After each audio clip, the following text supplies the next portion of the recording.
Meeting is called back to order. Ms. Frazzoni, if you'd like to continue with your presentation, please.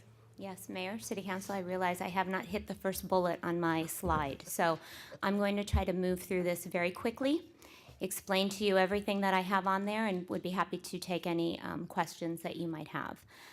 We realize, obviously, the situation we are in. In fact, you'll see the first bullet up there talks about the elimination of the Jazz and Blues Festival. We believe that that's something we should move on and that we should work on for this year. Obviously, that's a council decision, but we want you to know that we understand. Obviously, when there are police and firefighters on a list, things like festivals have to, take a hit as well. And so our recommendation is to eliminate the Jazz and Blues Festival for the upcoming year. And, we can reevaluate that at a later time, but for right now, it might be the time for us to do that. Moving on to probably the bigger issue that I'd like to discuss today with you. And we have discussed this in the past. We discussed it most recently in April, the idea of making festivals a paid attendance event. So I'm just going to read through some notes I have, and then we can answer some questions after that. Thoughts of making downtown festivals paid admission events have been discussed before, most recently in April during our budget workshops. Looking at 100% cost recovery, example above, which you'll see, for the chocolate affair, what I've provided you is a very preliminary estimate for the event to be self-sustaining. As we discussed in April, any move to a paid ticket admission would involve a 6-foot fenced perimeter. That perimeter could encompass a 16-block event site, or use the Mill Avenue block party example, where you block off a certain area, say Murphy Park, Glen Drive, or Glendale Avenue. Any scenario, though, will leave some merchants inside the fence and some merchants outside the fence. But I just want you to realize there are several ideas that we could explore and have explored. We also realize, though, that many of our fence encompass the full 16-block area. And so to block off a certain area may be very difficult to do, like Murphy Park or Glen Drive, but they are options before you today. Doing that, obviously, puts the festival's revenue streams behind a paid gate and may therefore impact event revenues, something we need to consider. Before you, we have evaluated 2 models, both direct costs of event production and indirect citywide costs for all city services, and I'll explain both to you now. We talked about the direct costs as being the costs specifically allocated to the marketing department to put on events. We've talked about that now for several minutes. That includes any event production related costs that is paid for out of our budget, including staffing of the special events division. If you take solely the amount that is in the marketing department's budget and include staffing and include the cost for a fenced perimeter, and in this scenario we have looked at the full event footprint. The full cost to the marketing department for Chocolate Affair would be $187,000, 507. About $55,000 of that is perimeter fencing and security for the event. 5,000? Yeah, 52,000, excuse me. 52 would be for fencing and personnel for the full event footprint site. The indirect costs, which you also see above, is the cost of all citywide support and services that these festivals require, from police, fire, sanitation, transportation, field operations, and parks and recreation. It also covers the city's internal charges, internal chargebacks, such as costs for HR, finance, budget, etc. When you look at that, $106,566 is the indirect cost to the city of all those departments to support the chocolate affair. This is the cost, if we had to pay for those services, that we would pay for.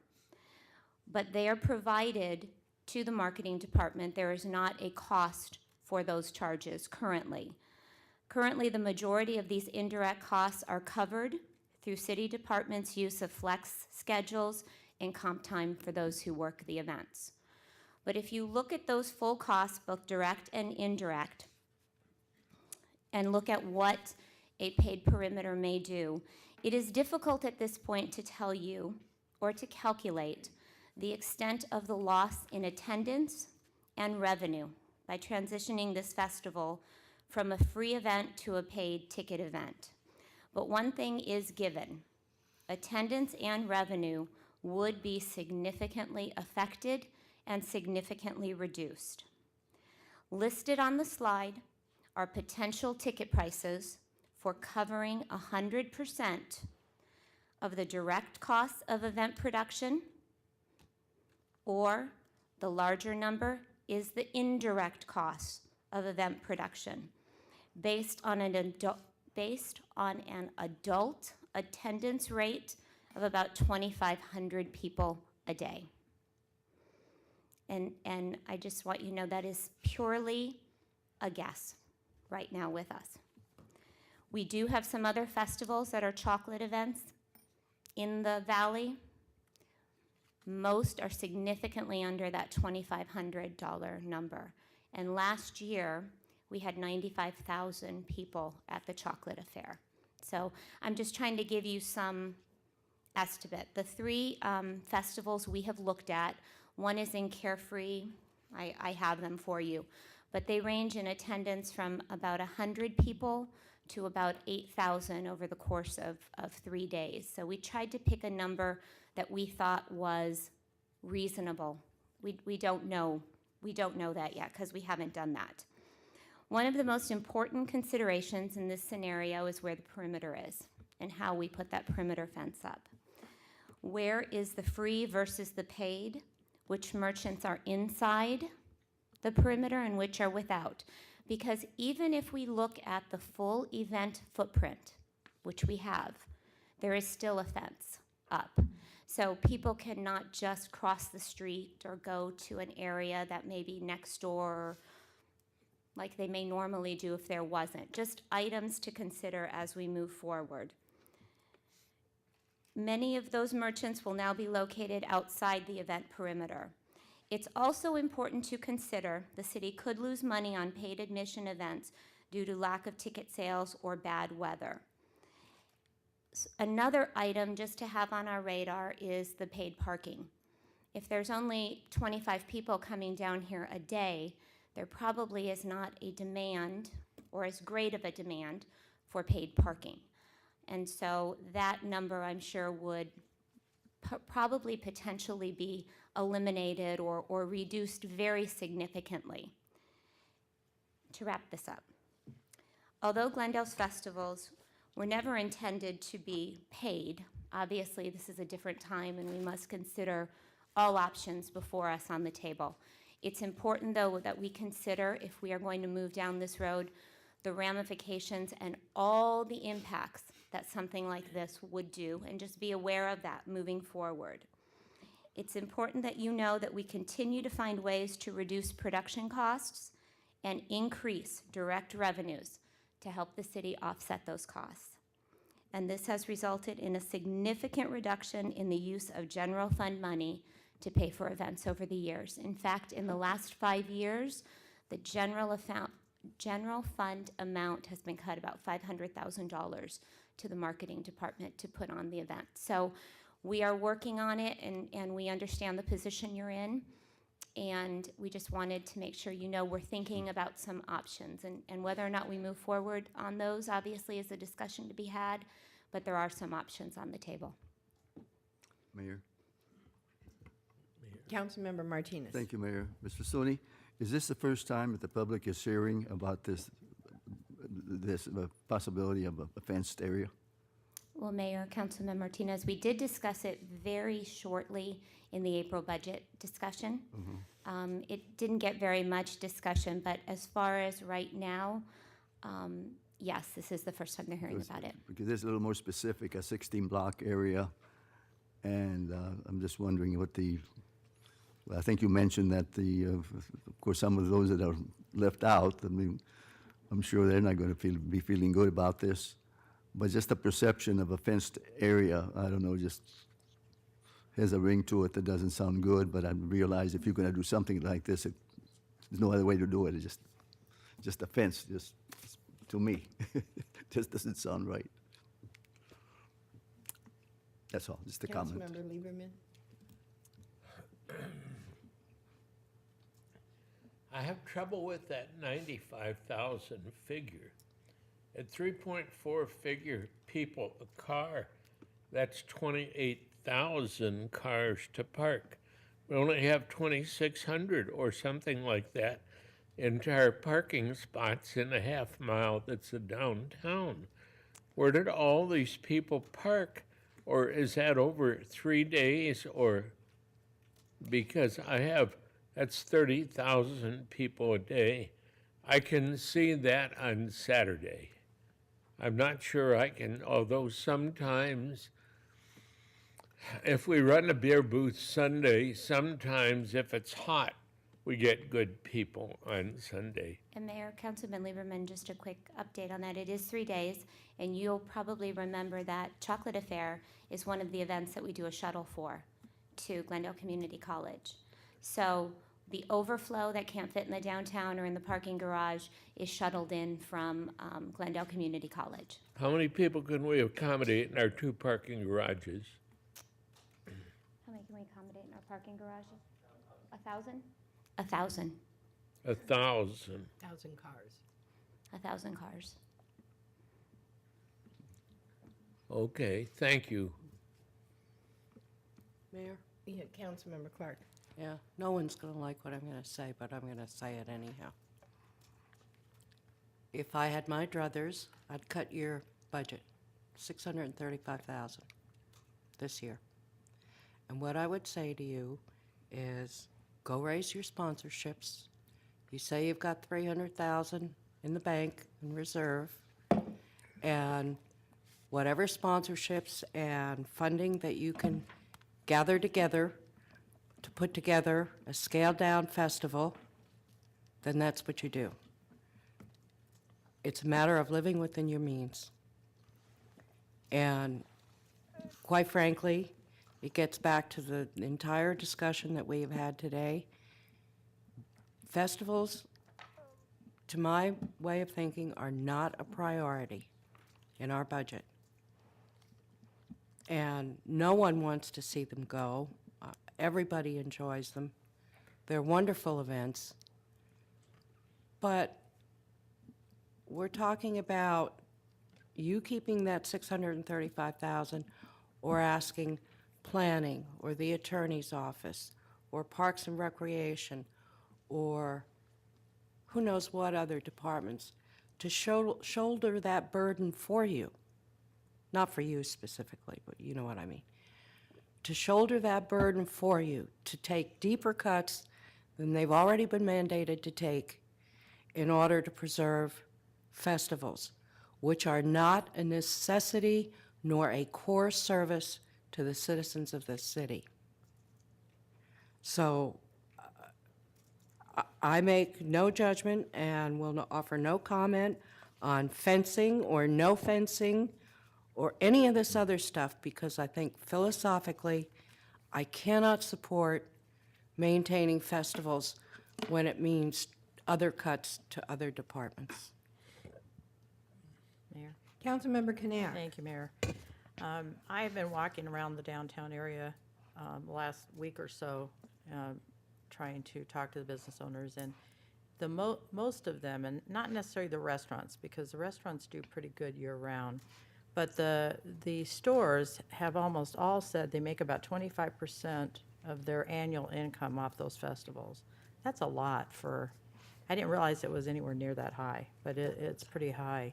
And I really think we need to go to them, and I know you've had a community meet. We need to have a big meeting with all, and have them come up with ideas of what they think they can do. You know, Yeah. I think they probably have some great ideas. So before we go any further in these huge numbers of tickets and parking and all that, I think we ought to just sit down and talk to the business owners down here and see what suggestions they might have. I support eliminating jazz and blues because I don't see this as festivals. I see this as our downtown revitalization. I see this as keeping our the heart of our city whole. I mean, people have just complained ad nauseum about Centerline not going further. Well, this would stop downtown vitality more than Centerline not developing. So this is not about festivals to me. This is about preservation of a core part of our city that was here long before any other parts were.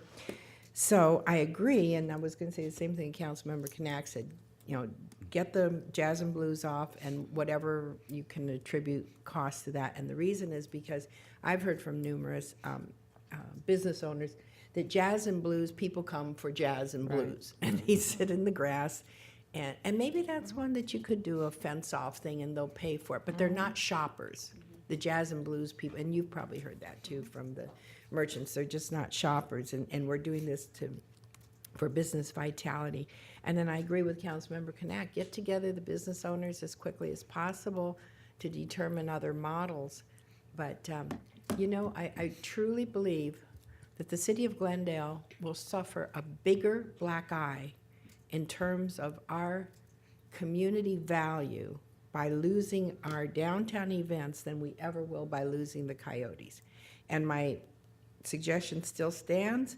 For the first year, give Greg Jameson $10,365,000. Second year, $13,365,000, and so on until you can pay for us to keep our downtown, our heritage, our historic area, the place we've invested so much of our taxpayers' money.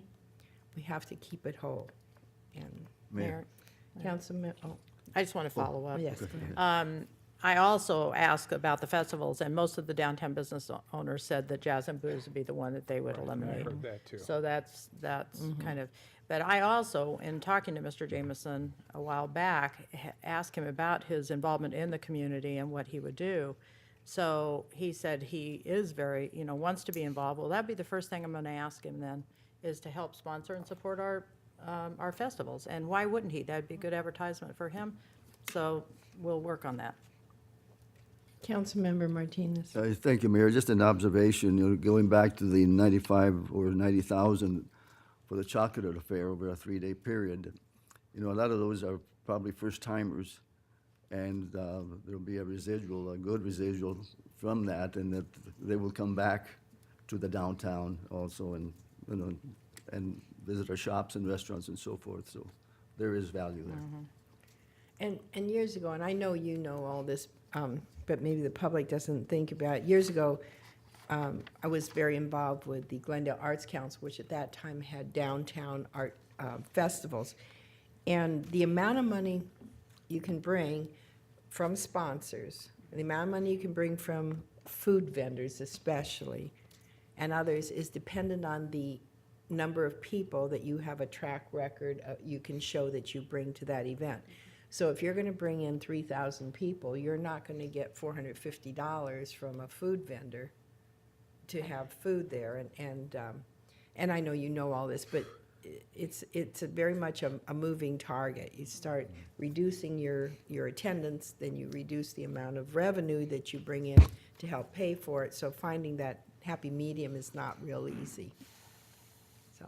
Well, Mayor, council members, we are meeting with the merchants regularly, and we will meet with them again and sit down and see if they have any ideas. Other ideas, as you know, Councilmember Knack, I mentioned to you that just this last year, they took on all the monthly events in the downtown. The Paris in the spring, the Dog Days of Summer are not city-sponsored at all. We have no money now. That's all been cut. So they are taking on all of the downtown monthly events. So they've been very good partners. I'm happy to go sit down again with them. Who and is if there's this? any ideas, the downtown merchants. And if there's any other ideas that come forward, I'm happy to let you know about that. We have a superb person in Mrs. Pena. She does an outstanding job with the Lorraine, with the downtown merchants. Thank you. Thank you, Mayor and Council. Thank you. So where do we stand with, you're going to eliminate jazz and blues? Do you have any idea how much that will take off of your funding? We'll go back, Mayor, and we will look at that and look at, because a lot of those costs are made up by our revenue. So I'll get you that, and I'll send you a note that outlines the city costs and then the overall costs of the event. So you're aware of that. So we'll eliminate that, and I will set up a meeting within the next couple days with the downtown merchants and report back. Well, the lights are either all up or pretty much all up. I don't know if they're finished, so that's $150,000 that's already been spent for this year. It's too late to stop glitters or glitter and glow, so surely you can come up with something before, well, maybe not. Yes, Planning for we've been chocolate working on present. that, Mayor, internally, so yes, we can. Have we decided among us that glitter and glow stays?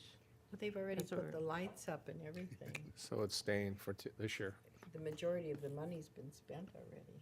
We can't vote, do we? We're not. Well, you can give direction. Do you want to do away with glitter and glow? Say that again. You want Window to do away glitters. with I'm the glitter? one that took it off the menu to begin I with. know, you don't want to do away with it. Not a chance. I Okay. want it. Turn the lights on. I can Okay. pour beer with both hands. Thank you. Okay, thank you. Mayor and Council, next up is Eric Strunk, Executive Director of Parks, Recreation, and Library. And he will talk about the 3 items that are up here, which were identified back on the revenue recovery options slide. Good evening, Mayor and Council. I sent you a memorandum last week, and there has been some revisions to that, so I kind of want to walk through that with you and allow you to ask any questions you may have. The numbers have changed. I know you've been looking at numbers all day, so I want to make sure that you feel comfortable with what I present, and if for some reason I don't have it, I will get it to you. The first item you see up there, the Glendale Adult Center, it was apparent when we went back and checked our figures, we didn't include electrical and city overhead costs. And I think you're hearing a common theme with Ms. Frazzoni's presentation about including those costs in. If you cut to the chase, the bottom line is when you add all that back into the budget, the cost to operate that entire facility, the staff, everything else, comes out to $656,836. Okay, and that is different from what you see in the memo I provided to you. And again, I will re-clarify that, I will resend it to you. If you do the math, if you look at the numbers of patrons, members, both non-resident and resident, there's a change to the fee structure. You asked that we look at 100% cost recovery. So I want to take you through this real quickly. Currently, it's $40 per resident, $60 per non-resident. That's an annual membership fee. What we said in the memo, based on the incorrect numbers, was that would increase to a resident fee of $110, a non-resident fee of $190. With the total package, when you do the straight math, it literally comes out to $190 per person and up to $275 per non-resident. So that, in a nutshell, on a high level, is what it costs to run that, and that's what it would cost to institute fees. There might be some adjustments. As you recall, last spring, when we had this conversation, you said go to 50%. We worked through the numbers up until the last minute. We posted them, and there were some minor changes, but we are on track to recover at least 50% of our current operating costs. We're currently at 42% of that 50% target. But this would increase that significantly, and I offer that to you since you asked for that information. What was the drop-off in usage when you went to 50% recovery? Mayor, if you give me just a second here, we have, okay, we currently, in fiscal year 11-12, we had 3,084 members. And of that,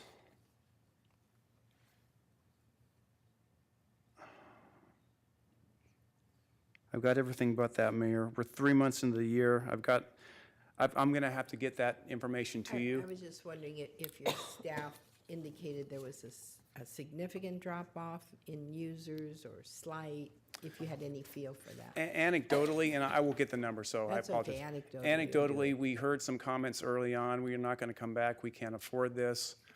Overall, though, it's probably, you're probably at the 80 to 85% of what it was last year. And the reason why I'm kind of qualifying that and being sensitive to that is September traditionally is our largest month for renewals. I don't have that information just yet, but I will get that information and let you know how it's tracking. And what did they get for their 40 or 110 or $190 Sure. a year? No, that's a great question. Basically, it's an adult center, so anyone 18 years of age or older can use it. You have a fitness room, a small fitness room in there. You have billiards. You have the various clubs that you have there. If you're into sewing, you can do sewing. You've got all the equipment there. You've got lapidary. You have a congregate meals, although there's a voluntary donation for it. We don't charge for that. Anyone's welcome for that. You've got the use of the computer lab there, and there's also a variety of classes, too numerous to really relay, that are offered to the folks that go there on an annual basis. At no cost? At no cost. Yeah, there may be some incidental fee charges for materials costs, but we are covering the cost of putting those on through the revenue generation that we adopted earlier this year, the 50%. So a person could go there and spend every day, every hour that it's open for no additional charge besides their annual fee, is that correct? That's correct. Literally, it's open from 8 a.m. to 4 p.m. As you recall, when we proposed changes to the adult center, not only was it a fee, but we reduced the numbers or the hours of operation. It used to be open till 7 p.m. on weeknights, and we've rolled that back to 4 p.m. And do you offer the users the opportunity to pay by the month? Yes.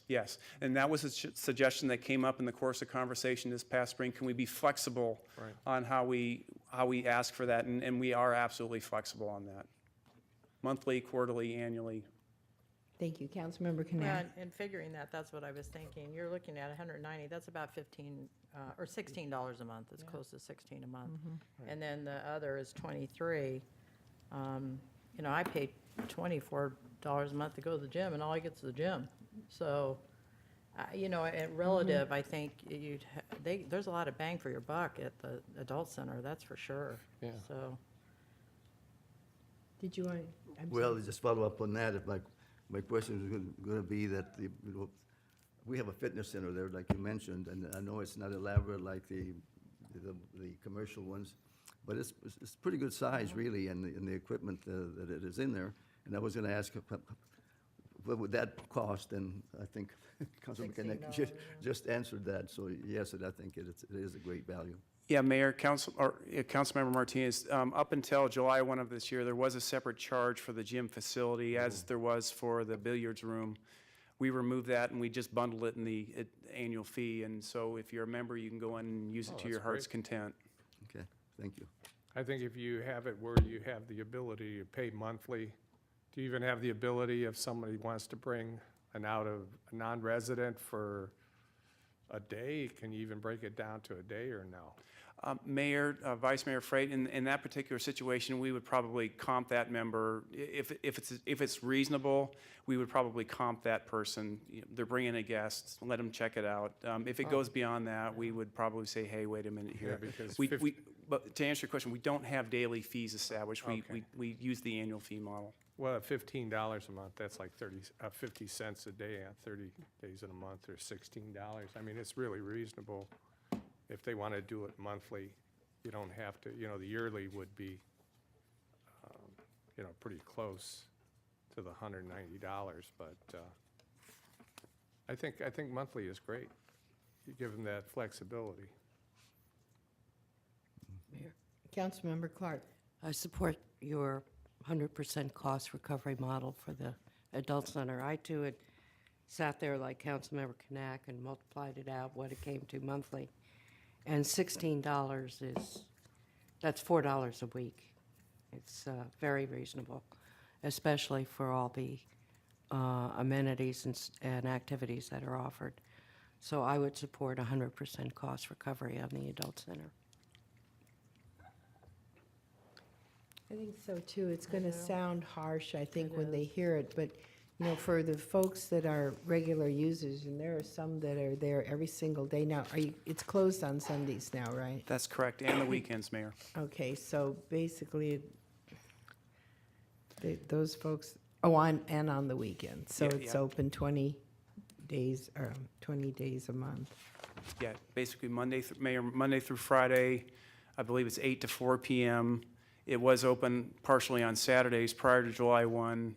We changed everything, and we no longer offer that. You can rent the rooms if you want to have a special event on Saturday or Sunday, and, you know, we have a fee for that. It's separate than the membership fee, but for members, it is closed Friday at 4 p.m. One thing, too, if I could just add to the points, we did do a survey of other municipalities that offer adult centers.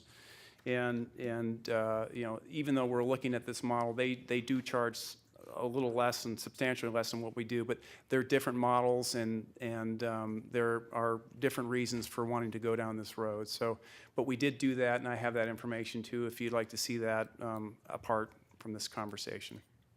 Councilmember Knapp? We talked about this before, but some of the complaints that I got were because the hours were, the people that get off work, they couldn't go play cards or something, and we talked about staggering the hours, you know, instead of just making them like, whatever it is, 10 to 5 or whatever it is, to do some mornings and some, you know, push it open later and then stay open in the evening. And that was probably one of the biggest complaints that I got after we made these changes, was that it was such limited times. Have you had any feedback on that anymore?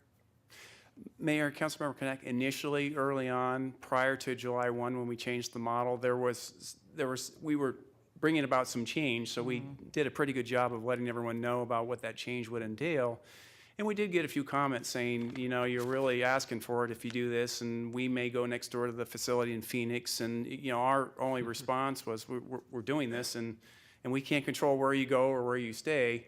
So there was a little bit of that, but that kind of dissipated fairly quickly once we started, and folks kind of did the math, like you said, and divided out, you know, $365 into $40 and realized it was pennies on the dollar they were getting for it. So I suspect that if it sounds like we want to change this model again, there will be additional concerns raised, but we will work through that. And as the city manager is mentioned to you time and time again, we will watch the numbers, we will report that to the city manager, and we will share that information with you on how it tracks as we start this new model. We'll let you know. The other thing I wanted to point out too is I have asked the staff at the center to engage the members. You know, what do you think? You know, we changed this up. What do you think? So I do believe in quality control. I do believe in letting the members kind of help us along with programming some of the elements. I think it's very important to maintain that connection, and we will continue doing that. And with this new direction, all the more reason to do so. Mayor? Councilmember Clark? I like the suggestion made by Councilmember Knack about the evening hours, because people do, even if they're seniors, they still do work in many cases. Have you ever looked at a model where, let's see, 10 to 4, so you're open 8 hours a day, is that correct? Have you ever looked at a model where maybe 2 days a week you're open 11 to 7 instead of 8 to 4, to afford that opportunity for people who would like to participate in activities in the evening, to at least, even if it's one evening a week, that would be probably, but have you ever looked at that? Mayor, Councilmember Clark, we have not done that. We've been very linear in our thinking, and we can certainly, I mean, since there's going to be such significant change, we can certainly entertain that concept as well. I'd like to see you look at it, as I know Councilmember Knack would, and see if among your patrons there is enough support to generate that kind of model. That's really what it gets down to, is it going to be used? Now, the funding for the senior meals through the YWCA is Yes. going to be eliminated from the budget. So what impact do you think that will have?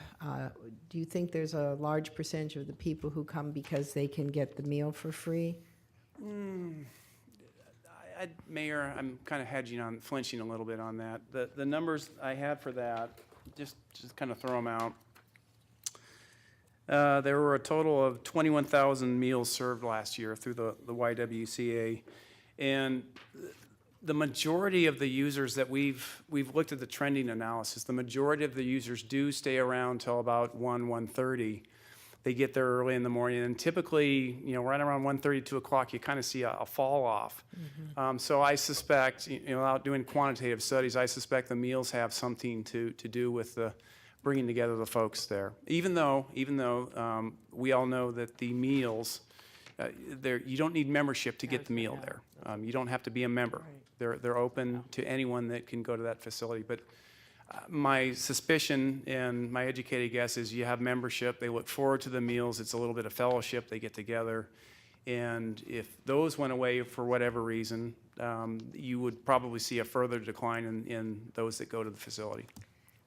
I think so, and I think you're going to need to do, you and your staff is going to need to do some pretty careful analysis about who the market really is going to be anymore, and arrange your staffing that way.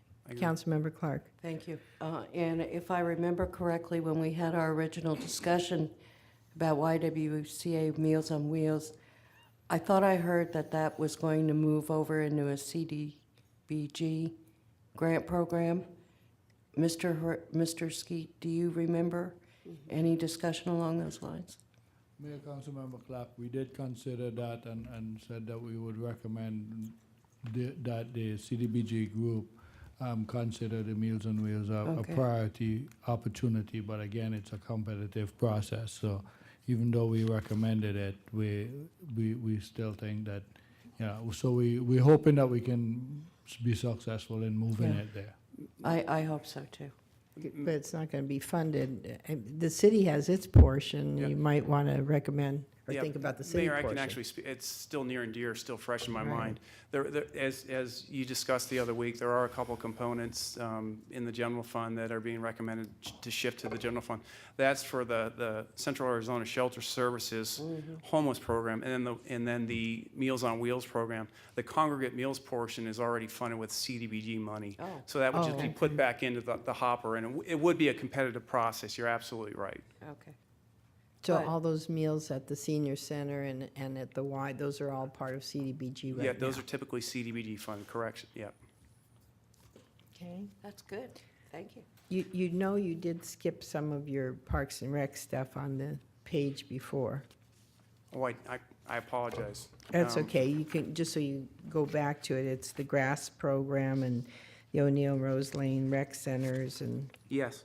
or maybe we haven't gotten to that yet. Yeah, what I was going to do No, is it's kind of okay. walk through the slides here, and I can certainly speak to the other points, Okay. if you like. So with respect to Rose Lane, at last week's meeting, you asked that we prepare a 100% cost recovery model. The recommendation as it stands is that we discontinue the pool as it is at Rose Lane.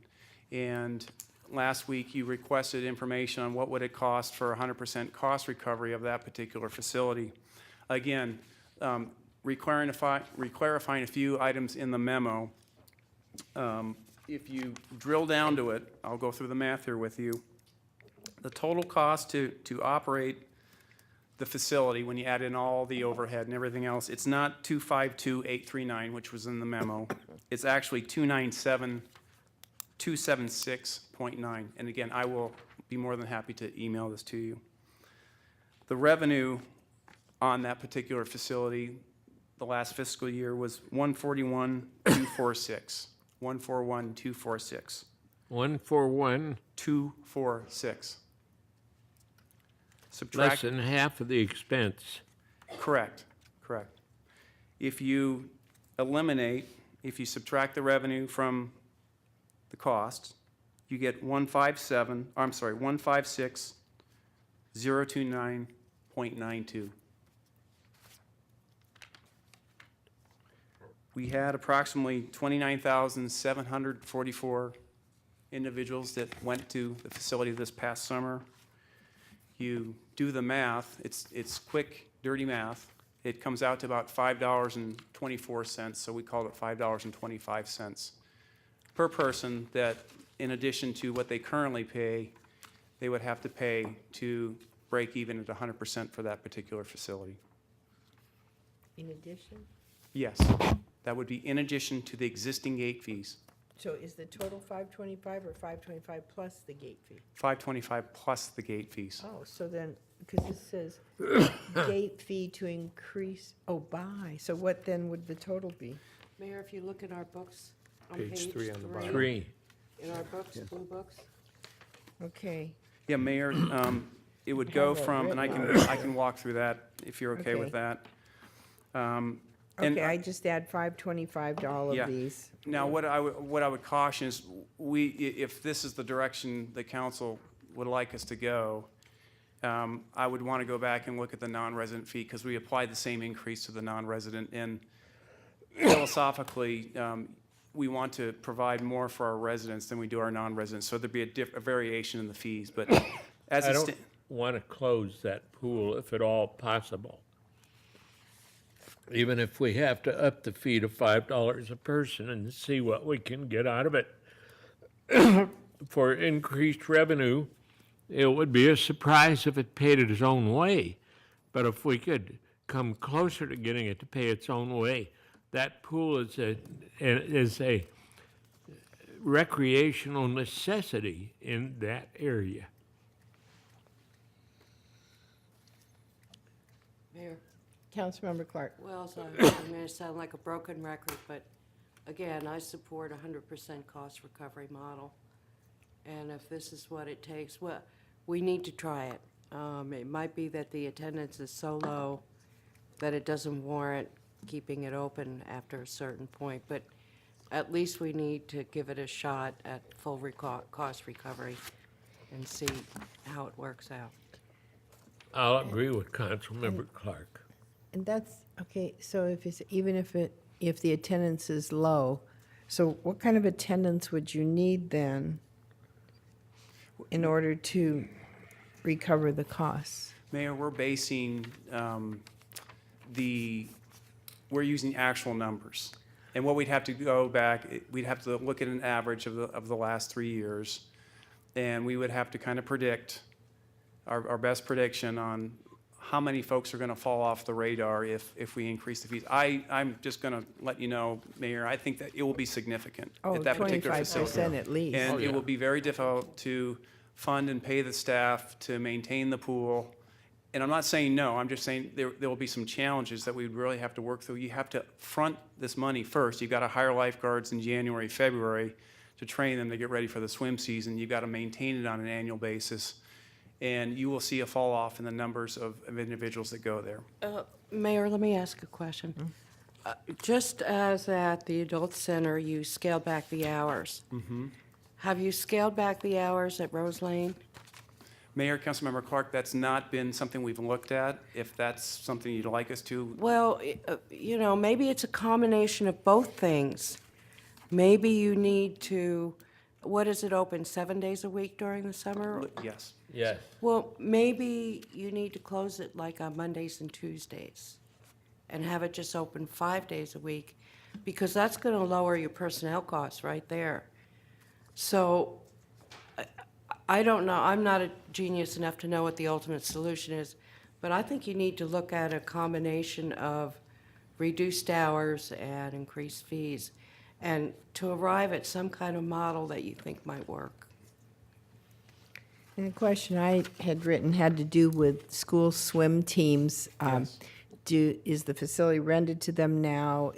Would there be school teams that would be interested, and is that cost effective to rent it to school teams? Mayor, that's a great question. If we make the decision to close the facility, we close it to the public. What we do through the swim teams is we ask them to pay in full for what it costs us to operate it. So we would have to back in the cost. Let's say hypothetically it's closed. Let's say it's closed, and you have a school that rents it quite often is Beauregard. They have their swim team that goes there. As a part of the end of the summer and into early October, that's typically the window that they use it for, because it's not a heated pool. Rose Lane is not a heated pool, so we actually shut it down once the water temperature goes below a certain temperature. It's not a year-round facility like the Foothills Recreation Aquatic Center. But during that window, we do charge them what it costs us to run it and maintain it in the rental fee. I'll be honest with you, I'd have to go back and look at it. If we wanted to keep it open as a rental-only facility, what would that do to the maintenance structure? What would we'd have to go from just bare bones maintenance, making sure the filter goes through, to treating it and being a little more aggressive in keeping it operational, but we could certainly look at that as well.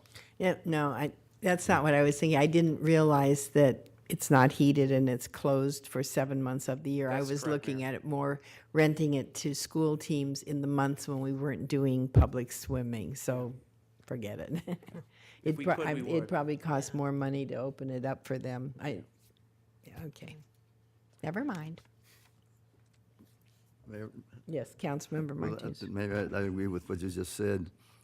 And also, with respect to the drop-off in use, you said 25%, Mayor?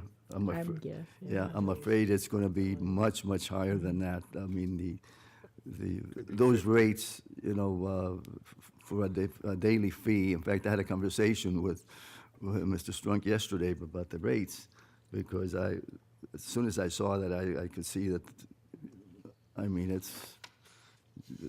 you wouldn't get the customers, I mean, you know,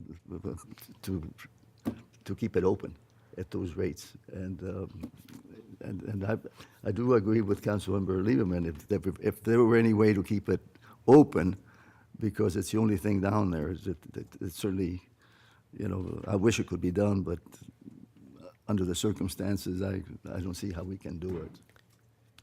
When people pay their fee, can they be there all day? Yes, Mayor.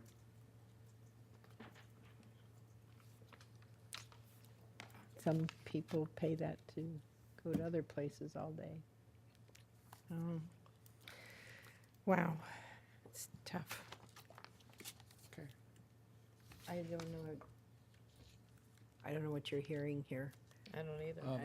Mayor, I think generally what I'm taking away from these conversations is basically some of the community services, if at all possible, explore some possibilities for how they can be maintained at reasonable prices, and if they can be maintained, examine those and bring those back to you before any decisions are made on those, so that you are informed, as well as the public, as to the analysis that we did and why we made the decisions we made. So I think we're going to continue to basically listen to the input from you and get guidance as to whether we need to explore additional options, or if we just need to just pack it up on particular events. At the same time, recognizing that it's a balloon situation. If you squeeze it from one place, you have to give it up from another. So that situation is going to be the ultimate consideration as part of this process. Mayor? Also, pursuing grants, you know, the Legacy Foundation that used to match our From the Heart, and they're all about kids and health, and swimming is part of health and keeping kids safe, and some of those other types of funding opportunities I don't think we've ever gone to before might really have a heart for something like this. Mayor, we've also had there's also a prospect of sponsorships as well. So Yeah. we can, you know, Like as this a city manager, so we will look at the different models, and we'll look at it realistically. And so when we come back to you, we can say this is what the future may hold in store for this facility. Councilmember Martinez. Well, I think I'm sounding like a broken record, but again, this is under the worst-case scenario. And if POP 457, you know, is not successful, then we still would have to make cuts. And as was said earlier by someone, then you might have to scale back a day or two or whatever, but at least we'd be able to keep it open. So, thank you. Mayor, Council, the third item on the slide before you is the Foothills Recreation Aquatic Center. The recommendation in the budget is to totally remove the last portion of the general fund support of that facility and bring it to 100% cost recovery. We are going to move forward with that as a best business practice. We believe we can make that happen. We want to make that happen. The information we provided to you in the memo are a few steps that we are going to employ immediately. And we have had great success over the last 5 months with it being 100% cost recovery to date. There's no reason why we can't continue that into the near future. And our goal is to make it and go from the 78% subsidization relationship from the general fund to 100% self-contained cost recovery. Okay. And what I shared with you were just a few of the steps we're actively taking to get there. That's great. Councilmember Clark. Just one question with regard to your first bullet on page 1. Deposit net special interest class, SIC, revenue in the foothills. Where was that money going if it wasn't going back in the foothills? We have a Mayor, Councilmember Clark, we have it's called an 1880 account. It's a special revenue fund that we have set up. And it was going to a different cost center in the department. What we're saying basically is we're going to shift that to where it really needs to go, which is in the Foothills Recreation I'm Complex. surprised it wasn't going to foothills to begin with. There's a bit of discovery that happens when you go through these exercises, and that's one And of that the was one elements. of them. Yes, yes. Thank you. And you know, I asked you several questions because first of all, you say the center's already operating at 100%, and now you're coming up with all these other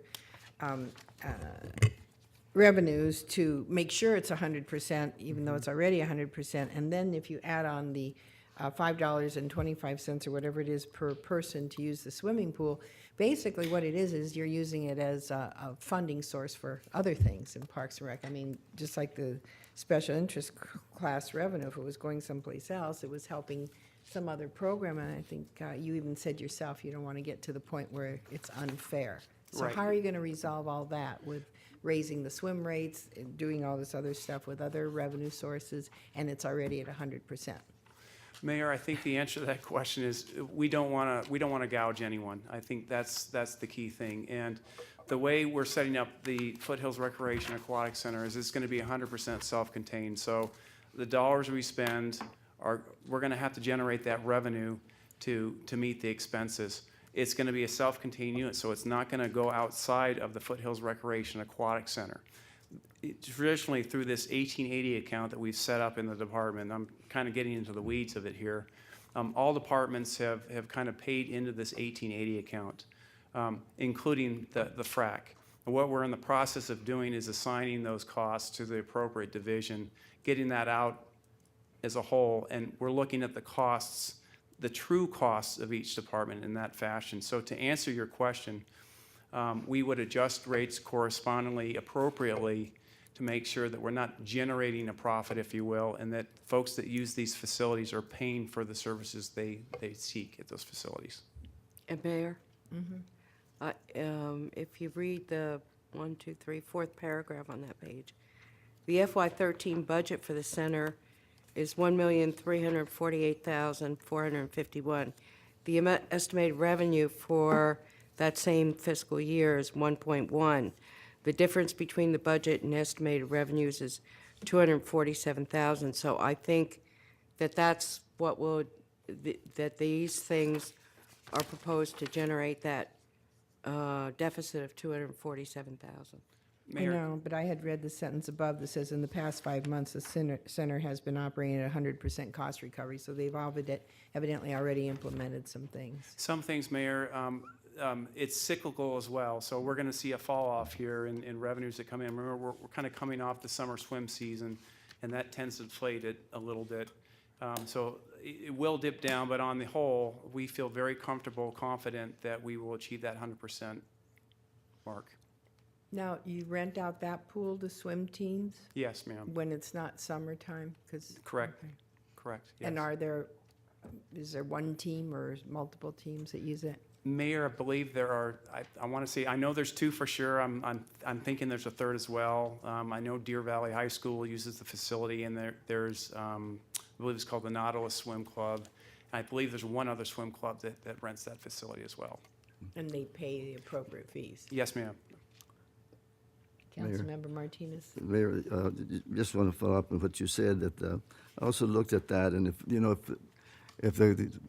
if that center has been, recovering the cost for 5 months, it appears to me that, they would continue to do so, or pretty close to it, so that when you do look at all the numbers, that perhaps the gate fees would not have to be raised as much.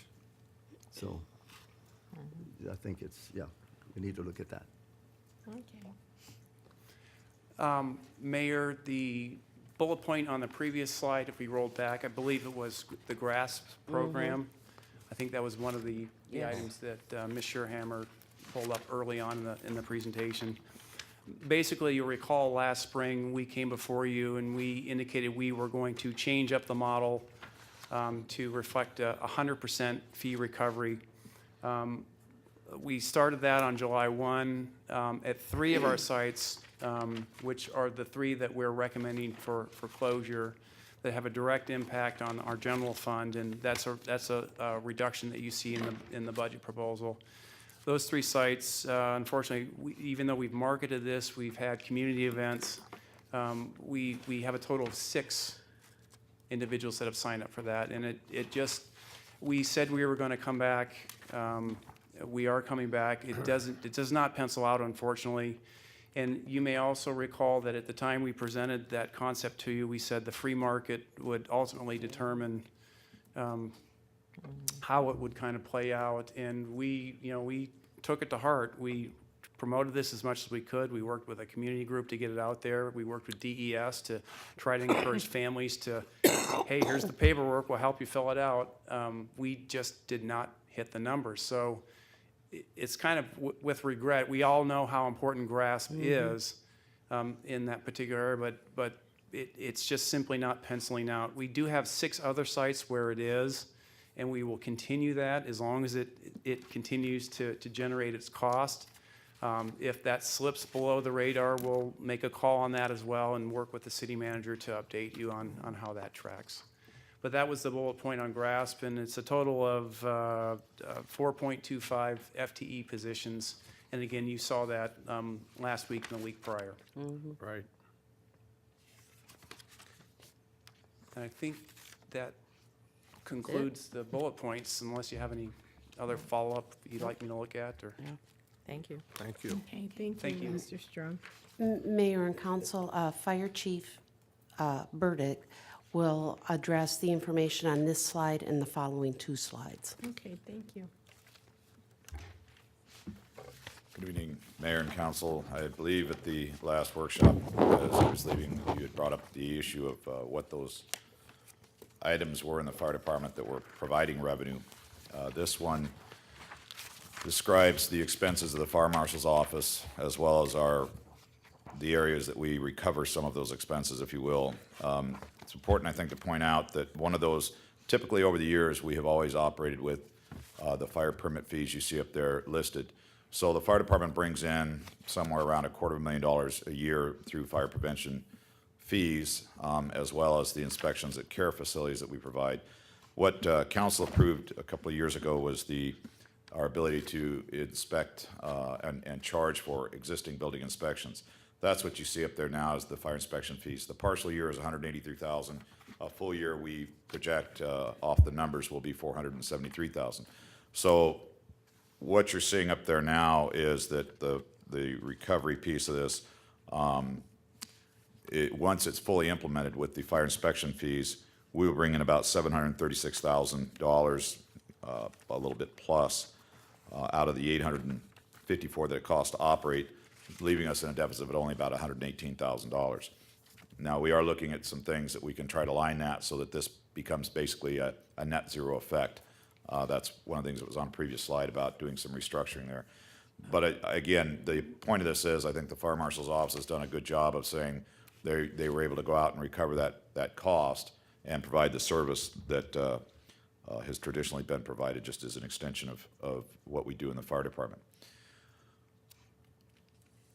Well, Councilor here I go The again. slide moves, so we're moving. Yeah, here I go again, but if you're only generating 736,000, not only, that's a good chunk of change, but if that's what you're generating from that office, then that ought to be your office's budget. At this point, we can no longer afford to subsidize you or the fire marshal's office to the tune of $118,000. Mayor, Councilmember Clark, I think the important thing here is when you look at the city code, the fire marshal's office is a regulatory body. It's not something, I think, that it's not, we were just talking about recreational items. This is something that is provided for the public safety, if you will. It wasn't meant to be, it's not an enterprise fund. If you want that, we can do that. Not only can we, there's the council also has the option, we can raise the fees to the businesses, and then we can recover more revenue on that. The problem is, as we adjust, we have 10 employees now. We can reduce that employee count. Then we'll be challenged to whether we can get to the 6,000 businesses. Roughly, we have to inspect half of them every year. That's 3,000 businesses. With the other things that we have that you see up there, the care facilities, the special events, you know, the venues that we've been talking about, the arena, the stadium, those things really put a lot of demand on the existing staff as it is. If we reduce that staff down to match the revenue, we may not be able to provide the inspection services that we're billing the business community for. So the challenge is raise the rates or lower the expectations, I guess, of what's inspected. And I don't feel comfortable personally that I am we not reduce that. proposing, nor have I even suggested that this office be closed down. I am just suggesting that the office live within its means. Whatever it generates, it uses for inspections or whatever. So that is my only suggestion, is that if you're generating $736,000, then that's your budget for that office. Mayor? I have a Doesn't question. work. Vice Mayor Freight. Chief, you just implemented increases for inspections just within the last couple of years, right? And you did have some, seemed like the larger businesses welcomed it, and they said, hey, we really appreciate it. It was the smaller businesses that were kind of pulling back and saying, wait, you used to come in here and do that and didn't charge us anything, or we haven't seen you in a couple of years. And it's like, well, yeah, because there's so many businesses we couldn't catch up, and like you say, you're regulated, so you need to be out there and checking the businesses. So you had to probably expand the fire marshal's office, and so it's not like you haven't been charging. It's just like you said, if you want to, if the direction is to get 100%, I guess you're going to have to increase fees, and you're going to have some unhappy people. But you're doing a great job. I made the comment the other day about little common sense things that grocery stores, they sell pool chemicals, and everybody knows you're not supposed to put the acid next to the chlorine. But you get somebody in there that's in a hurry and they have to do something, and something is getting stuff like that close to each other could be very, very costly to human life, actually. So it's important. I've seen where they block exits, and they don't do it on purpose. They just don't think when they're doing things like that. And I still remember the fire, Phoenix fire at the grocery store down in Phoenix, where the firefighter lost his life, and it had to do for that simple reason. It was just the stock in the back room was just a mess, and when the firefighter went in there, had he known, he never would have gone in. But so I do appreciate what the fire marshal's office does, and I do know that you'll probably get some heartburn from the people, but it's a mandate. I guess it's what the council's given you as a mandate to do. Councilmember Knapp. Thank you. Chief Burdick, that difference, have you some ideas how to make that up other than raising fees? Mayor, Councilor Knack, we are looking at, again, through attrition, if we do have individuals who leave, and we have a couple of folks that are looking at their options there, that would we replace them right away? We need to be able to look at all the activity that's going on, and can we restructure that and still provide that level of service? It becomes a challenge, but we can look at that, and that's what we are trying to do. The intent of this was, again, to say that this was revenue options. We can raise fees, but the point of this that I'm making is this is a service that traditionally we had not even looked at from a revenue standpoint, other than, again, the permit fees. Through those efforts to increase revenues, it is, again, it is nearly a self-funded piece of the operation, if you will. So that is the things we're looking at, though. If we can adjust that, we certainly will, and still provide the service. That's the key. I think the main thing here is the expectation of the business community is we weren't charging them before, we're charging them now, so we have to make sure we complete those inspections. That's the challenge. Well, and I would like to see you try to find other avenues than raising the fees for the business community again, because I know there will be a lot of pushback on that. And as you say, the bigger ones maybe can afford it and the smaller ones can't. The middle ones, it's a pretty hefty fee, so, and everybody with this economy, there again, I think they want to do the right thing, but they also don't want to pay any more fees than they have to, so, thanks. I was thinking of what Mr. Skeet said about if you push on this end, you have a problem on that end. Oh, the balloon? Yeah, whatever you said. But you said that you do like 3,000 inspections a year, and you have 10 personnel, but some of them may retire and you may not replace them, so then you're not going to do 3,000 a year, I would assume. So that means the revenue that you're bringing in now will actually be less. And I agree with the comments made. It was not a happy thing when those fees were instituted, and they're pretty new, aren't they? They Couple are. years or something? Yes. Couple years, yeah. I think increasing those fees would be problematic. So I don't understand how you do the number of inspections you have to do a year if you have less people, or if there are other expenses in that division you can do away with. Mayor, that's what we're looking at. We will look at how that workload gets reassigned, and if we can do it with 9, if we can do it with 8, then obviously we're gonna do that. I mean, that's the pressure we're under right now anyway, so we're gonna try to match that revenue with expenditure. That's, again, with Mr. Skeet discussion about the restructuring, that's one of the things we're looking at, do that analysis and be able to do that without impacting the fee structure, because we certainly don't wanna do that as well. That's not what the objective is. Again, I think that when you look at this and you look at the numbers, I just say that there is a way that we can try to balance that. And we will make all those efforts. Is that a service that you can use volunteers in? Mayor, we've done that in the past, and the difficulty is, again, as the city has grown to the size it is today, what happens is volunteers tend to come and go. It takes a significant amount of training. We spend a long time training people up to what the code is, and once you get a volunteer trained up to that, then they're gone. And the other thing is you have to realize is they're shadowing an inspector who's doing training that kind of reduces their productivity instead of being able to go through and take a look at what they need to look at. They're teaching, so it slows down the productivity while you're training that. That was one of the things that, I don't know if you guys remember, Deb Oso, our assistant fire marshal, several years back before she retired, that was one of her biggest challenges, she said, to our volunteer program, is it just took so much staff time to train them up, and then they'd leave, and we would start all over. Do we look at that? Yes. In fact, we're looking at a program right now to utilize our CERT volunteers to do some home inspections and then even some vacant building type things. So if we can capitalize on that, we will.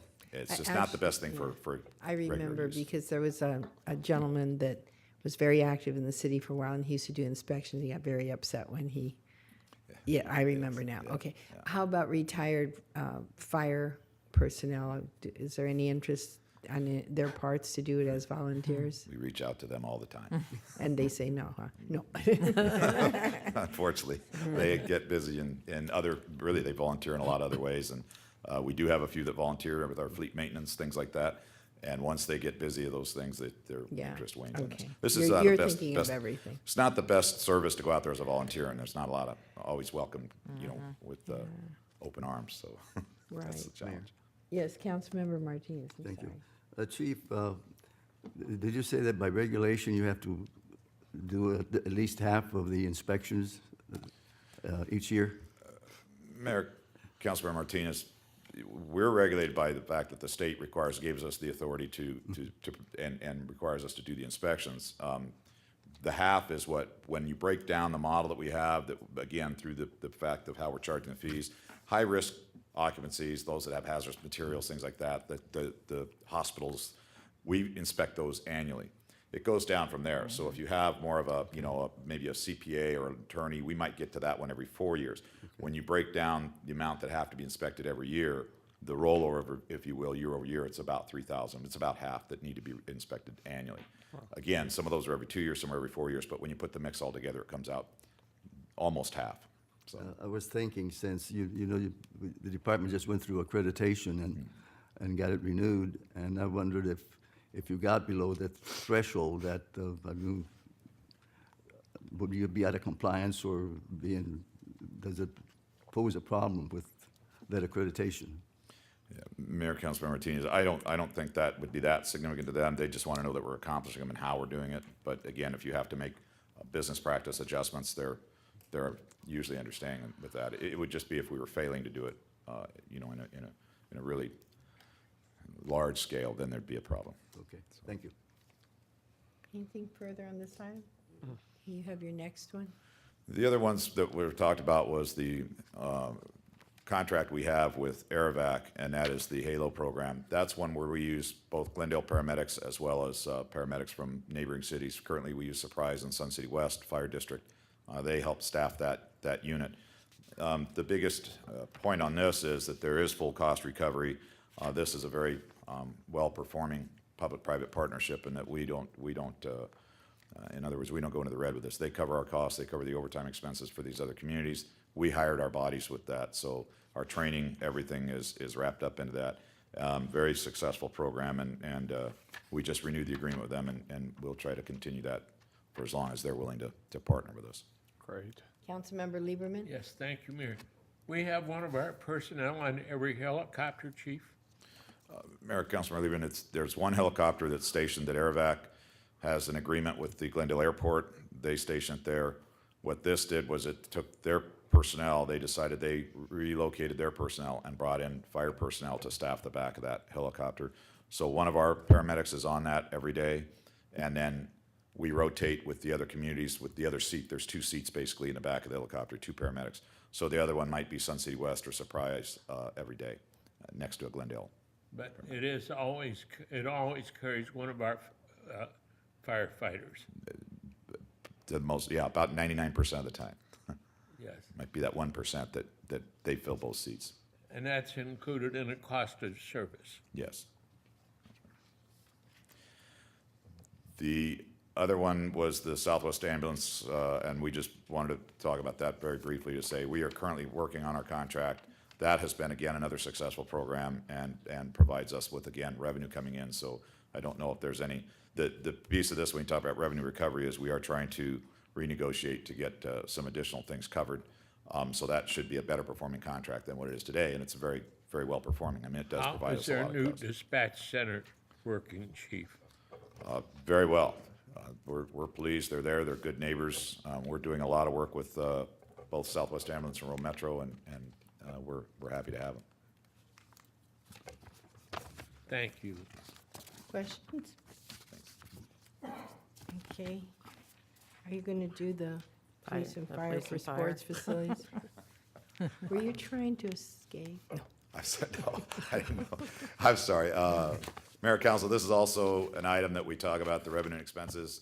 We can break a little of those down, but the issue with this is what we are doing today. We are in discussions with the stadium, Mr. Sullivan of Global Spectrum, and I know with the arena, Mr. Foss, we were going to talk about, and I made an adjustment recently. Where you see an out of balance of the revenue versus expenses on this, at least for fire, is that typically the way the contract works is that if they have an event there and they want, and in the arena we staff 6 paramedics, and when I say paramedics, firefighters, paramedics, EMTs, and paramedics. They may say we want 3. We look at that and go, it's a big crowd. It's Justin Bieber coming in to sing. It's going to be a lot of kids there, so no, we need to have 6. And they say, we only want 3. And when they come to pay us back, a lot of times they'll say, well, we're only paying you for 3. Historically, what we've done is we've always operated under the guise of public safety first. So we have looked in our budget and tried to find that revenue to cover that difference. As time has gone on, as the budgets have contracted, we're to the point now where we're basically telling them, you get what you pay for. So if you say 3, we'll provide you 3, and then the onus is on you. It's unfortunate. We like to have a lot of folks there. The stadium, on that one I will say we have a unique contract there. We dual staff with Southwest Ambulance. So we have maybe 12 of our folks, 12 Southwest Ambulance folks at a football game or a sold out crowd. On that one, again, there are times that they'll argue, and the difficulty is when they argue and they go to pay, then we get less recovered. We are, again, giving them the same message that you will get what you pay for. on a typical game, we might see 60 to 65 attendees, you know, folks, ticket holders that go in there and for whatever reason, they may fall, get cut, whatever the case may be. A lot of them minor injuries, up to major things. We've had, you know, people with heart attacks, strokes, all those kind of things. Average, we have transport about 5 or 6 folks out of every game, out of those home games. When you have large events like that, where you have 40, 50, 60,000 people, people aren't aware of it, but a lot of people get ill and require that level of care. The other piece that we staff up like that for, and I do want to point out as a council, we've always talked about the commitment to not impact the citizens with the normal service delivery. The challenge you have when we down staff is that and even if we got completely out of the business and said, let Southwest or ABCMT come in and provide that service, is they typically will down staff to a level that when they run into a problem, they call 911. And that now means that we are responding. This is going to be one of the challenges we face, and I'm just going to be, in the interest of transparency, very, very blunt about this. If they don't want to pay us and we reduce our staffing levels, the risk for us is a greater reliance on 911 service, which means fire trucks pulling up to the front of the stadium and the arena on a much more frequent basis than they are now. Currently, we do provide the appropriate level of staffing to cover the call volume that's in there. We will adjust as a business practice because we have to now. I think we can't support this anymore. It's just what is yet to be seen is, I'm not saying this is going to happen. That's what we'll see, what will play out is if it requires us to come in and back up that service. I say that because when the Cardinals were playing in Tempe, I talked to the then fire chief, Cliff Jones, and that's one of the things he admonished me about. He said, be very careful because they did not have inside coverage at that stadium and they were frequently backing up the service. So that's why we have also wanted to maintain the appropriate level of staffing. It's a business practice change. I'm hoping we can work with both the the arena management and the stadium management and come to terms on this, but we just simply can't, like I said, can't continue to have this kind of discrepancy. Cost us $1.6 million a year that is not covered by revenue. Mayor? Yes, Councilmember Clark. I think it's really interesting that you want to provide adequate service to the general public that's attending the events at the stadium, and they do not. That's very interesting. I also think that it would be incumbent upon you to inform this council, should it turn into a situation where we are having to answer calls, is there any mechanism or any way that it's already a special entertainment district. Can there be a new charge created that would be billable to the stadium if we have to go answer 911 calls at the stadium? Is that possible at Mayor, all? Councilmember Clark, that's something I think we could look into, obviously, from all the legal aspects and those type of issues and see if there is something that we could. Yeah, I think that it's time that we looked at that because we really are subsidizing them to a great extent in providing public safety to them, and I don't think it's fair or appropriate. So if there's any way you can find another avenue of cost recovery, I would encourage you to do it. Well, this could be something that could be worked into the agreement that the lawyers are going to start drafting when it comes to. No, this is a stadium I'm talking about. Oh, I'm It's- sorry, I we thought get- it Mayor, looks, Councilmember it Clark, looks it's to me both. like It's we're both. losing $422,000 Well, we are, here on but we are on both, but I think both need some kind of cost and recovery. that's where I was going with this. But the stadium one is outrageous. It's a large chunk of change. Okay. $1,163,000. So I had a question, and then I also had, actually I had a couple of questions. Since there's going to be a new arena management agreement drawn up, and since we own that building, can it be written such that the public safety units are in the position of directing how much public safety needs to be at the events based on their expertise and so forth, and that the operator will just pay those expenses? Mayor, yes, It can be written that way. As a matter of fact, and I don't have the agreements in front of me, and if memory serves me, however, the last reiteration of the,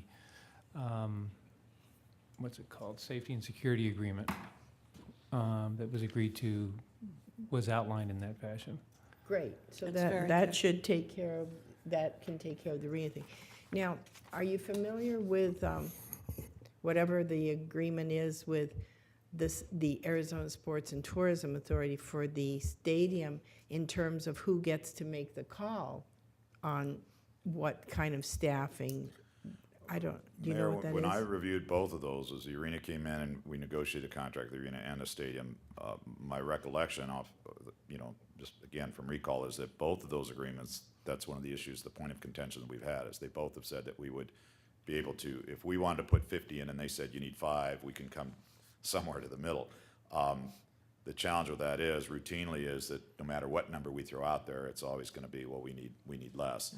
And so, this predates Chief Black. When Chief Conrad was here, he and I had a discussion about this, and in the interest of public safety, we said, they would come in and go, we're going to pay for 3 firefighters and 10 officers, and we're saying, no, we're going to give you 20 officers and 6 firefighters. And so we were able to, that's one of the areas that we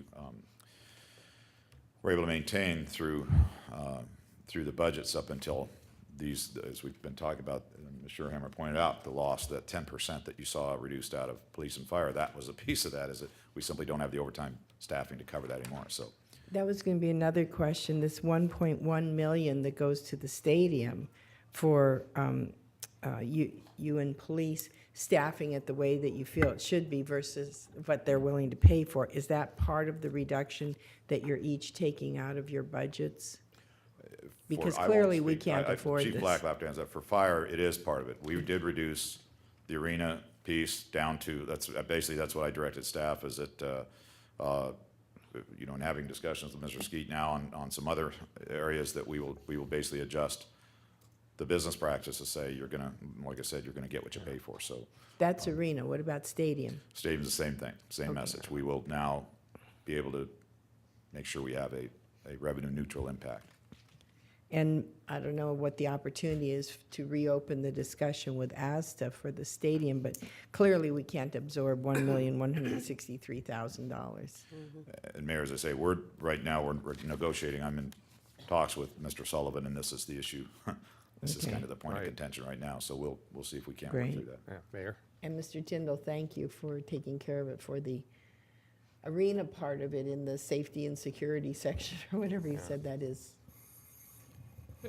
Just a caveat, that's my recollection. I'll go back and make sure it's on there. I'm not saying that it's, Oh, well, then it But I needs, believe it that's will, the way we needs to did be it. rewritten if it's not and we'll written make, that we'll way. make sure that- we address the issue. That's, as he said, the safety comes first, and so they need to make the call. Vice Mayor Freight. Chief, I think you hit it right on the head. You need to talk to Mr. Sullivan, but you don't talk to Mr. Sullivan just saying, as Fire Chief, we have to look at this. Please address him and say you address the whole city council, and the city council is saying that they need to really look at this realistically, because you as the fire chief, at the end of the day, it's in your city. So you're going to make the call when they drop the ball. And, but, they need to know, and, this is a big difference in the cost and what they're paying. So it's, like I say, I think you need to let him know this was discussed in an open forum, televised, and the council gave you direction that you really need to work with, he needs to work with you. Is that too tough, or? No, I'm just thinking about the $8 million we would have had over the years Course of the- since these facilities, more than 8 million.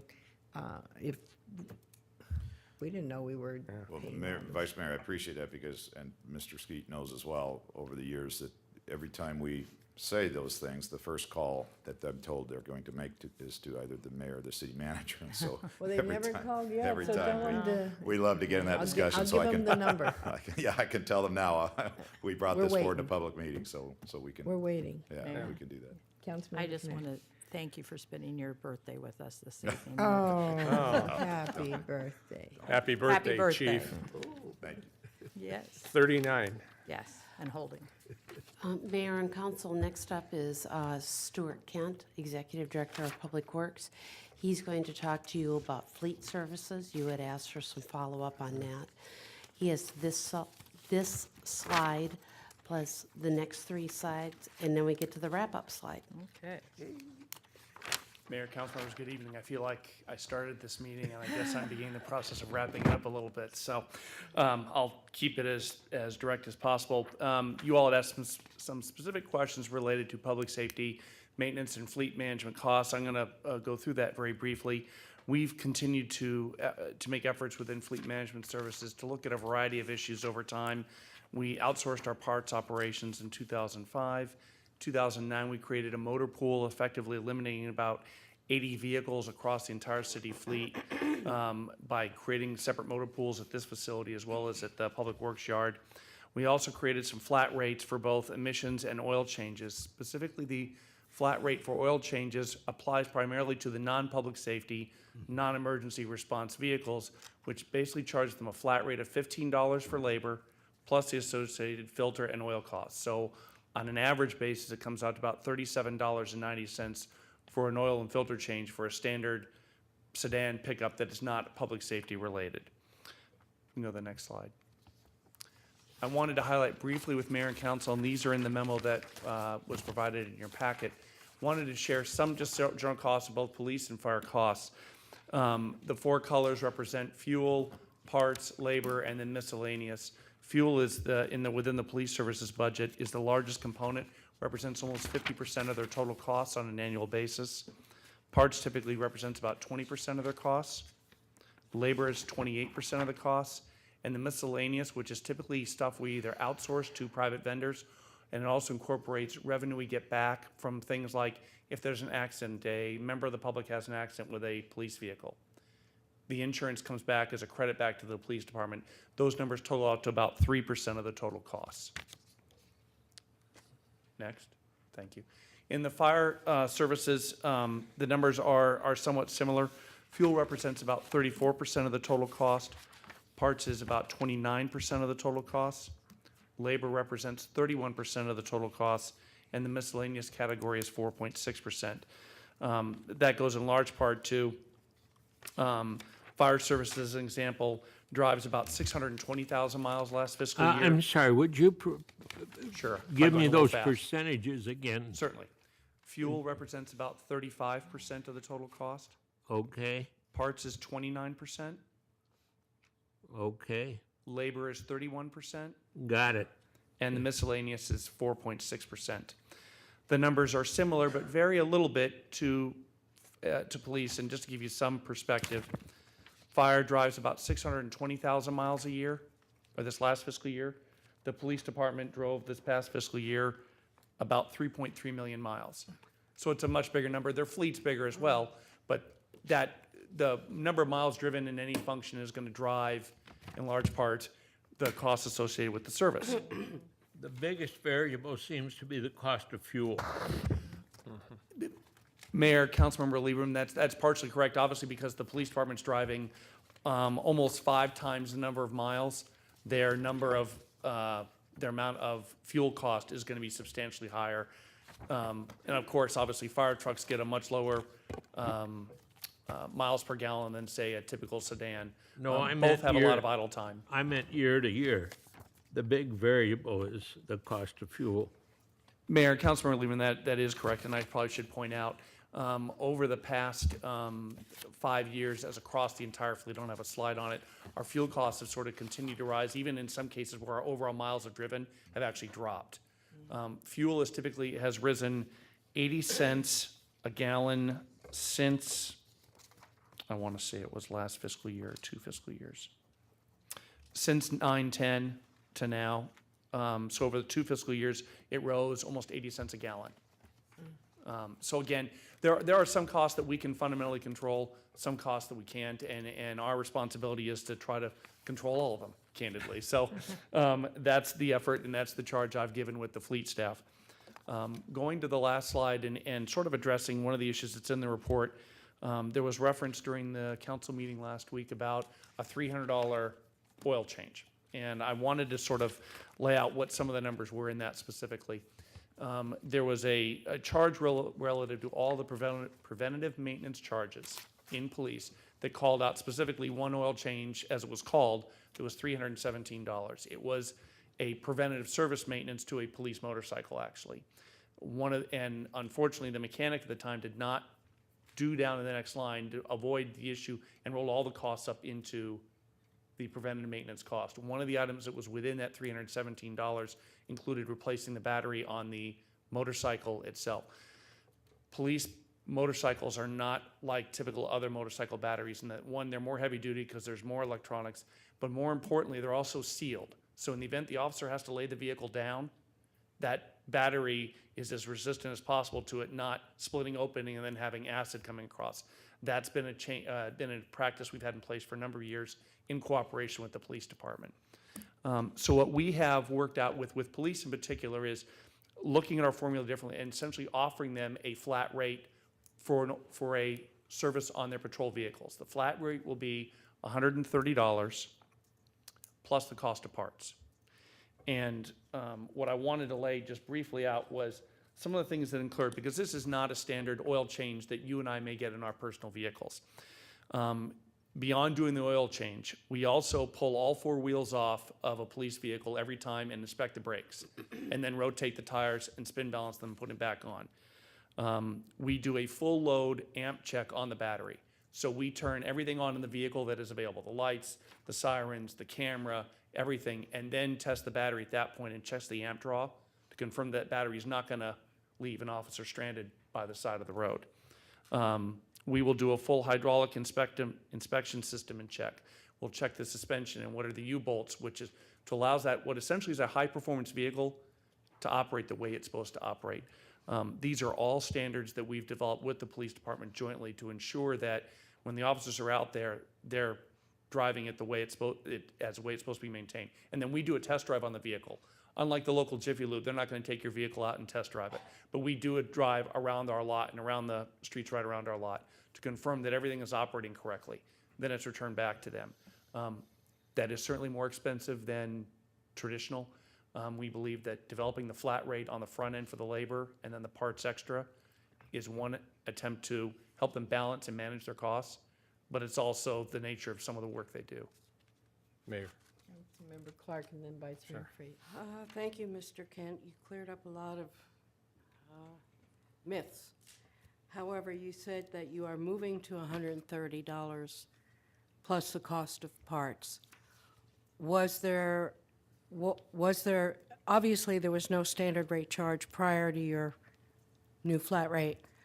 On average, what were you coming in at for maintenance of a police Mayor, vehicle? Councilmember Clark, we were typically averaging about $145 on labor plus associated parts. So this will actually lower their labor rate about $15 as it relates when everything else that needs to be checked is done and we don't have any other additional services that we need to do. So it'll actually create a slight, about a 10% reduction in their cost for that base labor fee. And it gives them the known number. It's 130 plus the parts, then we'll go from there. Okay.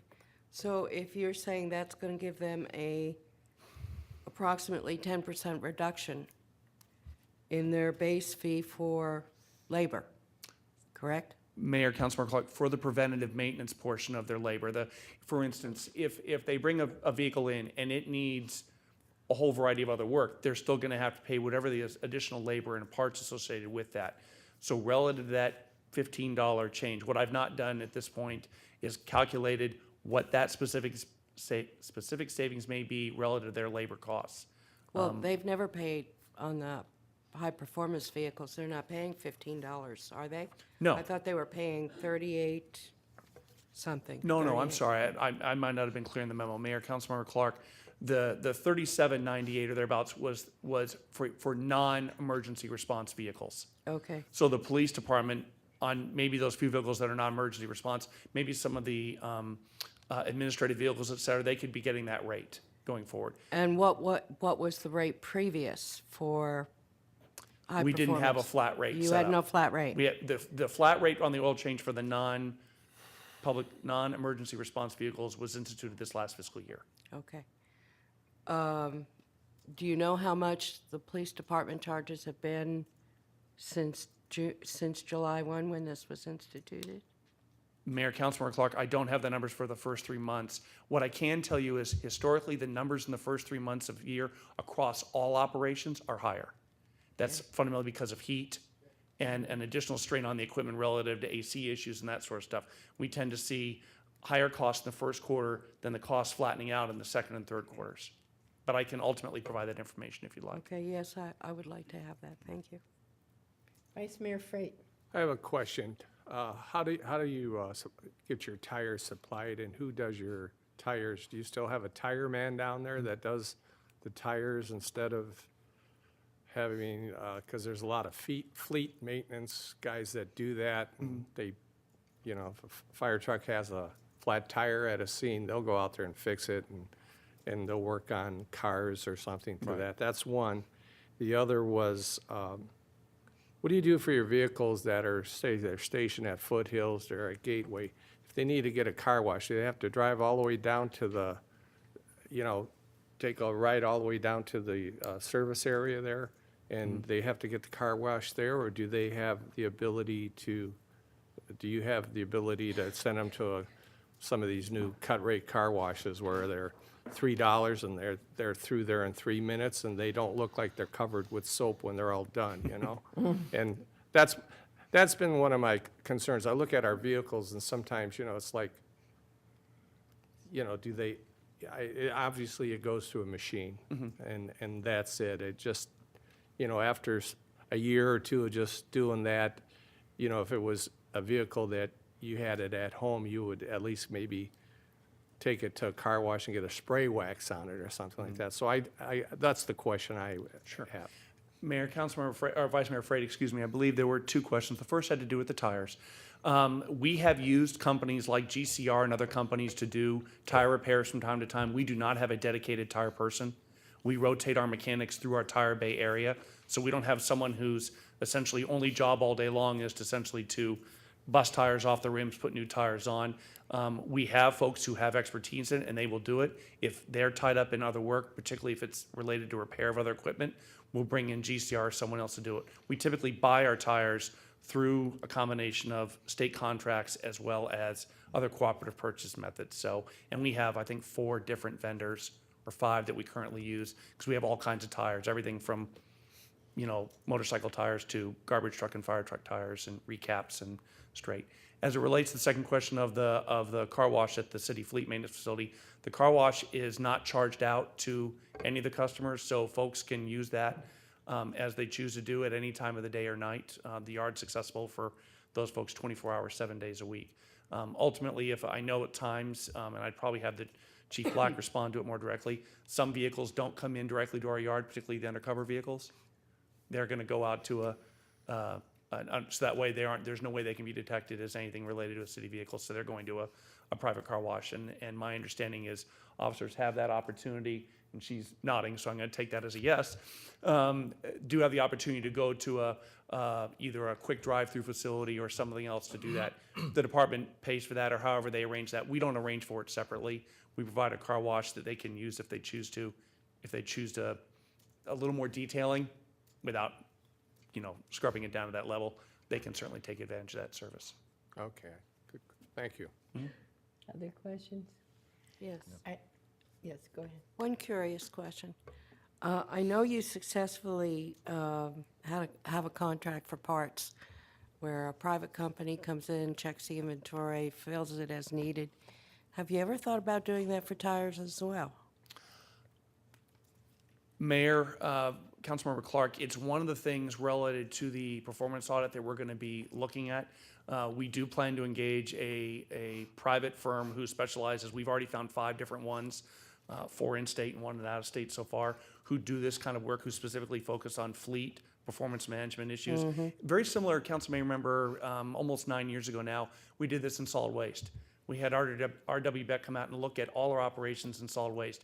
We actually modified some landfill hours. We changed some things how we did loose trash to become more efficient. We're going to have a vendor come in and make sure that we're using our best management practice that we can for all our operations. And if ultimately that means privatizing parts of or all of the operation, we'll bring those recommendations forward and we'll go from there. Very good, and you'll have them look at the tires, too. Absolutely.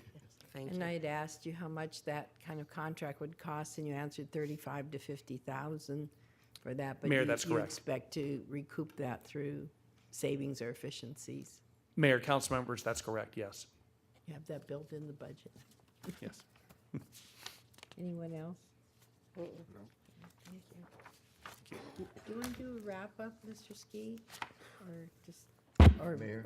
yeah, I'm sorry, yes. Before we do the wrap-up, or we could have. Well, Mayor- We could have an opportunity to speak after that, or? I don't know where we were supposed to go next, and I should have asked Ms. Sherhammer if she had something more. Well, I'm Mayor and sorry. Council, we're at our last slide. Yeah. And this is a slide we actually showed earlier when Councilmember Martinez was talking about the council budget meetings, excuse me, community budget meetings. And this just summarizes the 4 meetings that are scheduled and that have been publicized and are on the city's website. The first one is tomorrow night, October 3rd, at Foothills Rec and Aquatic Center. And then we have one next Monday and next Wednesday night, and then one right before Halloween. All of the meetings are at 6 PM. What, what kind of format can the public expect? A friend was asking me yesterday, I said, well, I don't know, I'm not going, so what can they expect? Mayor and council, there will be a brief presentation at the beginning. And then the way we have it structured right now is that each of the groups that presented to you last week, like the community services group and public safety group, et cetera, each of those groups would have a station, so to speak, in the room so that the attendees would rotate through each station and hear about what the potential service cuts would be if the sales tax goes away.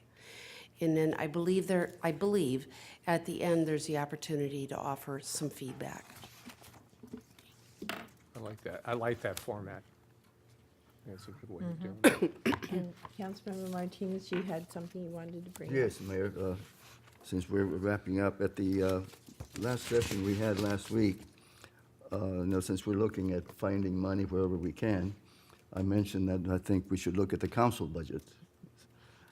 And just briefly, without getting too much detail, there's about $200,000 that gets allocated, about 35,000, I think, so 33 for each council member, 15,000 for each council member for projects that, that can be used for anything that might benefit the neighborhood.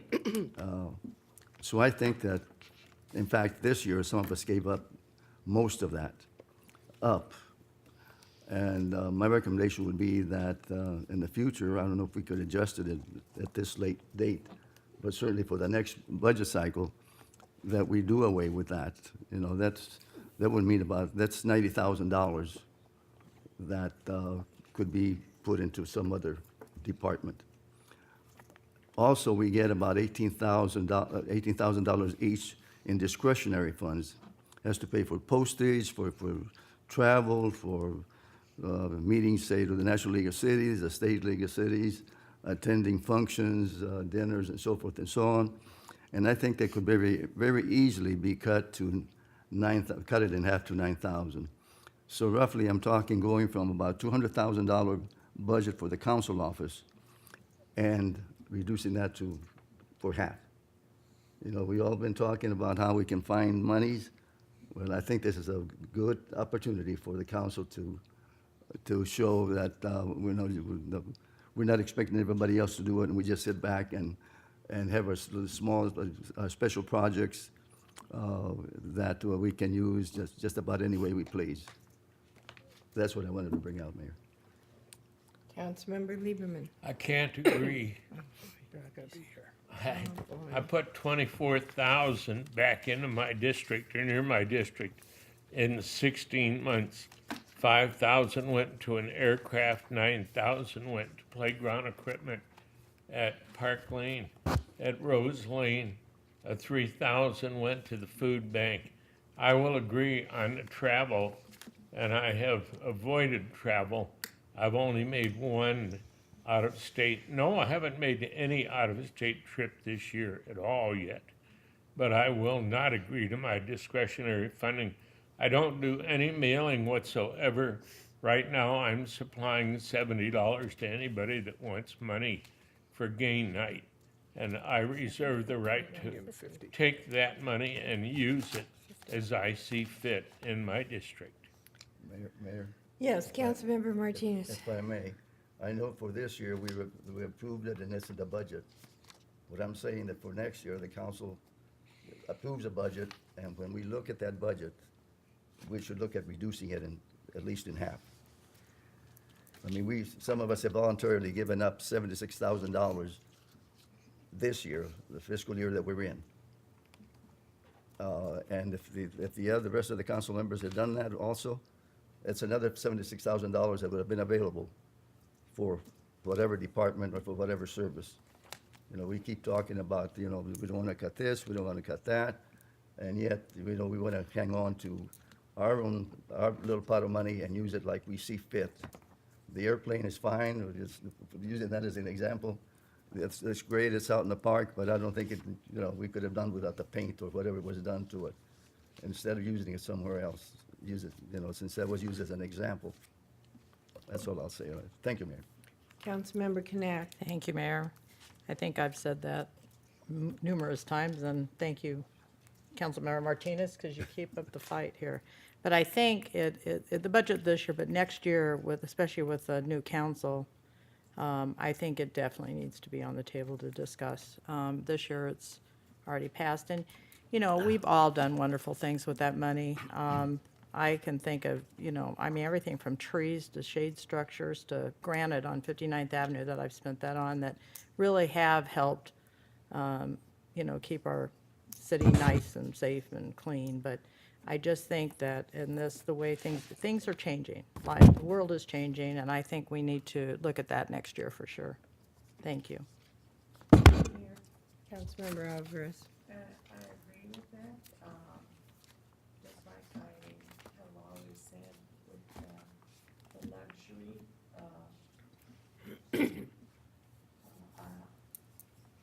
like the coyotes, I think that should be first priority. We should be thinking of that. I don't think that's gonna help. Hasn't brought any money, so I don't wanna give up the money that I've used for Ocotillo, like right now that I'm going to see that we pay one of the streets on 63rd Avenue that is just dirt. So I believe that that's a better project than, to me, investing money in for the coyotes. Thank you.